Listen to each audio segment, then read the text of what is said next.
Hey guys, welcome back to the channel. Today, EA decided to put the best cards in the game on a random Thursday in December as we got brand new team builder sets. We have 694 overall cards, as it does look like the new overalls for this month are going to head up to 94. Part of me thinks that this was done because they want you to burn all of your gold tradable or untradeable cards because the new master sets that are going to be coming are very expensive and probably unbelievable. But that's a whole other topic. But nonetheless, today's video, we have got to talk about the team builder cards that they've released. We're going to break them all down. I'm going to tell you if they're worth it. They are extremely expensive, but we got to talk about it. Just like at launch of the game, Adam Foote and Ulf Samuelsson have been some of the best cards. Adam Foote is still, in my opinion, the best right-handed defenseman until now that have been in the game. So these team builders, we've got to dissect because the cost is so much. I don't want you guys to make a mistake. So let's jump into it. So like I said, they added in new team builders. Before I show you the cards, I'll show you how they work and how these sets are going to work. So there's still the availability to make the Pacific Division cards, okay? There is still all of the cards required. Those still operate the same. I told you in my Team Builder update video about a week ago, they changed the parameters. No longer are you required to get all 74 to 79 cards because some of those were being price gated. You can literally just do all 80 overall, which are a little bit easier to obtain. So those did change. If you want to see those changes, go back and watch that video. But then there's still the cards that are required, you know, to get the Francois Beauchemin, Vinny Damphousse, or Kessler, for example, for the Pacific Division. All of those remain unchanged. But then you're going to see Eastern and Western Conference team builders. So we'll take a look at the Western Conference team builder. This will give you a choice to allow you to select Marian Gaborik, Shea Weber, or Oscar Klefbom. So again, you're going to have to collect all of these cards. So all 16. So again, nothing's really changed. So you would have to still do it. There isn't like a speed way to do them. It is still going to be extremely expensive. You're going to have to collect all of the team's cards to get them. Now, the other option, okay, the Eastern Conference is still there as well. So you could do the Eastern Conference, and that will give you a choice of Henrik Zetterberg, Mark Recchi, or Gonchar. And we'll talk a little about that in just a little bit. The other option, okay, is to trade into any 90 overall team builder card, and that will get you a choice of either, you know, Gaborik, Weber, or Klefbom, or you can do one for the Eastern Conference as well. So if you have them done, if you have, let's say, Mike Peca, Vinny Damphousse, Ulf Samuelsson, and Adam Foote, that means you can do two right off the rip, which we're going to do right now in this video. So that is how you are going to create them. Guys, I do need to mention, the mass amount of questions I'm going to get are these cards worth it? Well, you have to be sure. At this point, if you're trading in two of these because they are the new hotness, the game is about to get the biggest influx of the player base we're going to have all year, right around Christmas. So everyone is going to fight for these. So it is going to be awfully tough to go. If you are just starting your team now, it is going to be awfully difficult to acquire all of these cards required, and there are going to be teams where everyone just collects and raises the price of them all. They are going to cost an exceptional amount, and you have to weigh that against, you know, just getting one or two cards. So let's take a look at those cards. All right, let's start off at the bottom. Okay, so in my opinion, this Mark Recchi is an option for the Flyers if you trade in two of the 90s or collect all of the Eastern Conference. This one would be the one I would definitely not do. And it's not because this isn't a great card. Guys, when I'm telling you, you know, if these cards are good or not, it is not that they're bad. These are all amazing cards. Does the cost make sense compared to all of the other cards that you have available? So he comes with all of the skating synergy. So you can get Fly the Zone on him. He gets 94 speed. And then you can put Magician on him to up his agility as well. He's got Truculence, which is awesome, and one of the most fun abilities in the game. Tape to Tape, which is good. And then Born Leader is just, I mean, I guess if he's going to be one of your best cards on your first line, this might actually have some decent use, but it's still so situational. Everything else is great. He's going to have 94 speed to Fly the Zone. He's going to have probably high 90s agility. His acceleration still 92. And his shot is in the mid 90s. Everything else essentially 99. But his body checking is only 87, and he's 5'10".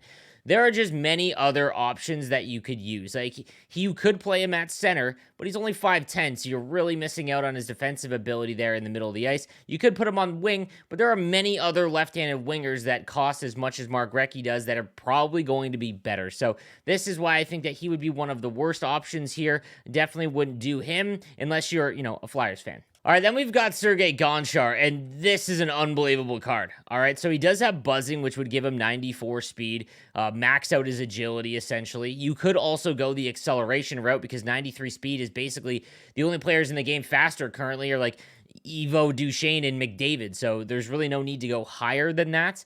So you could go acceleration, which gives, again, for defensemen, it's super important because if you give up the puck at the blue line in the offensive zone, he can get back quite easily. Is there options? Booming shot, magician would max out his agility. You could go gladiator to raise his body checking. Probably the best way. He's 6'2", very, very good build. Fast, great shot, 95 and 96 on the slap shot and wrist shot. And he's 6'2". I mentioned this. This is why Adam Foote was so good, guys. At the time, he was big, he had great speed, and he had a great shot. This is hard to come by in this game for defensemen. He's also got quick pick, which is one of the best abilities. Thunderclap, which is, I mean, with 99 shooting, this might actually be a lot more viable. And then with basically 95 wrist shot as well, you could do Heat Seeker and just make him an absolute force. But this is going to be one of, if not the best left-handed defenseman for quite some time. The fact that you can have buzzing on him to get him to 94 speed means that his speed is still going to remain viable for a little bit longer. And the fact he's 6'2", this is such a good card. And it's going to make the decision of, if you have 4 of the team builder cards already, so you can do 2, it's going to be very difficult. He's going to make it very hard to not be one of those 2. Next up, we're going to take a look at the 94 Henrik Zetterberg, and this is a very well-rounded card. He's a great centerman. He's got good centerman and defensive abilities. He's got great body checking. Hand stats are max shots, max speed's 92, and he has distributor, so 94 speed on that, or you can go the acceleration route as well. Thief is on him, would basically max out his slap shot power, his stick checking and defensive awareness, but it's kind of overkill. You could go gladiator or light the lamp. It doesn't really matter. He's got tape to tape, which I think is a great zone ability now. You know, the no contest and born leader, again, kind of meant, but third eye is not bad either. A very, very well-rounded card. This is probably the safest because you could play him at center. He's got a decent build at center as well as on the wing, and his shot is max. His hand stats are max. Like, just a extremely good card. This one is what I would consider the safest. And we're on to Oscar Klefbom, and this one is kind of tough because if you're looking at Gonchar or Klefbom, and obviously with, the speed increase from distributor, you can get up to 93 speed, which is what Gonchar has, but Gonchar has 93 speed and you can put on acceleration. His acceleration's only 91. His slapshot accuracy is only 89. Hand stats a little bit worse, but his body checking's 96 and he's 6'4". In reverse is good if you have distributor on because 93 speed going backwards is great. Tape to tape is very good. 1T is good with from the point to fire off one-timers. Like, this is an extremely good left-handed defenseman. This is why I was saying it's going to be very difficult because Gonchar and him is going to be an awfully difficult choice to make. I think that you should, if you're making 2 of them, one of these should be one of them. And it's going to be awfully tough, and I'm probably going to have to make this decision in just a little bit. All right, bring on Marian Gaborik, 94 overall, with buzzing and all of the other acceleration boosts as well. He can get 95 speed, or he can get 95 acceleration with 94. His agility is 99. His balance is 99. Endurance is 98. His shot is basically 99. Hand stats are all unbelievable. Body checking's 99. This is like the perfect winger. The only glaring problem here is he's got 81 defensive awareness, which means he's not intercepting anything. But if he plays wing, that's just not really going to be important for you. You could put him at center, but I don't think I'd trust it with that 81 defensive awareness. Anyone that forces a pass through is going to let that go. He's got wheels, which is nice, I think, on some of the faster guys. I've been messing around with wheels ever since the AP boost. If you need a winger, like a pure winger, this is going to be it, and he could be in your lineup for the rest of the game. To be honest, most of these cards can be in their lineup for the rest of the game. I think the defensemen are where it's going to be kind of murky because eventually some of the other guys will pass them. But this Gaborik card, his skating is so good that even if, let's say, you have a God Squad and Team of the Year and Team of the Season comes out, he could still be on like your 4th line if you have an incredible team. This one is what I'm fighting with as well because I really want to try out this Marian Gaborik. The only problem is there's starting to become quite a bit of great left-handed wingers, so it'll be tough. And then lastly, we've got the 94 Shea Weber. So here is your Adam Foote replacement, and I guess we have to try and figure out, do you do it? So he's 6'4", bigger than Adam Foote. He's got 91 speed, which is right there. He can also put spark on him, which would give him 90 acceleration. His slap shot power is at 99. Accuracy is only 86. But everything else is 99 for him. Although his deking's 84, so he is going to play a little bit stiffer. But, I mean, Adam Foote felt so smooth, like, with the puck. But he's got shutdown, 1T, bouncer, truculence. Like, if you add all of this on this card, this is going to be like you're playing NHL hits. The only issue is that his speed obviously is going to be outpaced the quickest of any of these guys. But 6'4" does make him viable for much longer.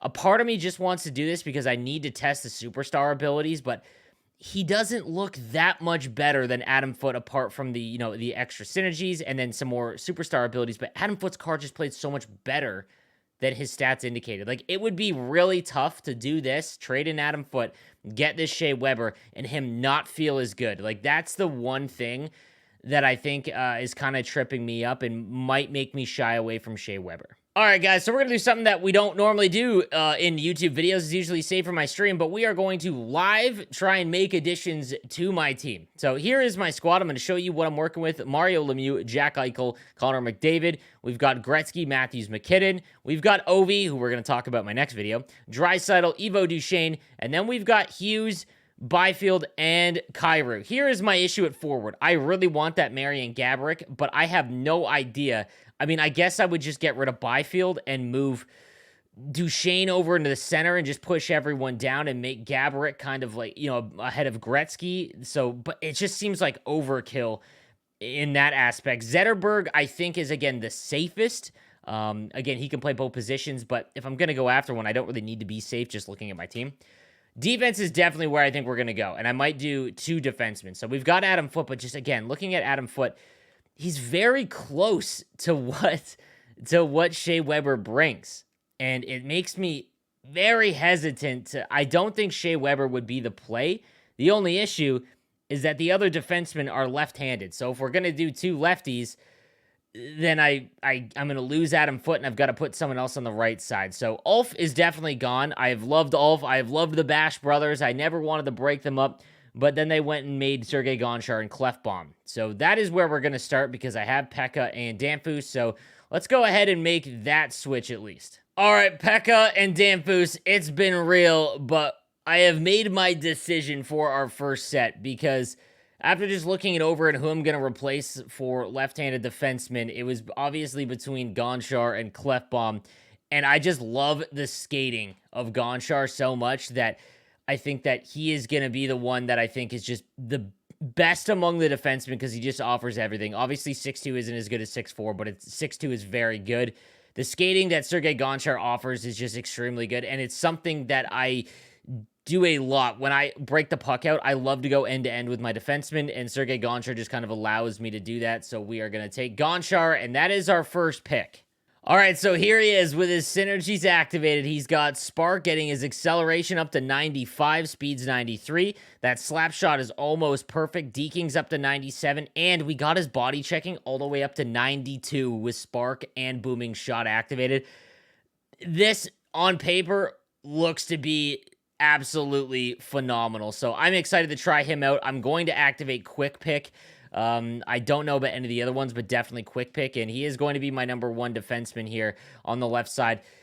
I am still really struggling with his Adam Foote call because I'm going to have to replace him with another right defenseman if I get rid of Foote and Samuelson because I haven't already. Now, obviously, I have McAvoy, who is awfully close to what, Foote has in terms of stats, but it's not nearly the same. And man, Foote's the captain. This is just making it extremely difficult because I don't think the play is to make Shea Weber. I really don't. So I'm really wrestling between doing Klefbom or Gab. Part of me wants Gaborik just to have like this insanely fast, team but it's all down the wings, and I really don't know if I should do it. You know what, guys? I want you to tell me. That's right. I'm going to make my YouTube channel decide this for me. It looks like Byfield is going to kick rocks, so it would be Gaborik that would go over to be my second-line center or second-line right wing, and then I'd put Gretzky in the middle and move everyone down. Or the other option is Klefbom and get rid of Morgan Riley or Byram, but I don't know. I mean, I could go Foote, but or Weber, and then, I don't know. Just going to be awfully tough, guys. Let me know what you think in the comments section down below. And I'll have a video ranking them all, but I think I've kind of gone over them, in this video. But I appreciate you guys. I will see you next time. Enjoy these new team builders. They are absolutely nuts.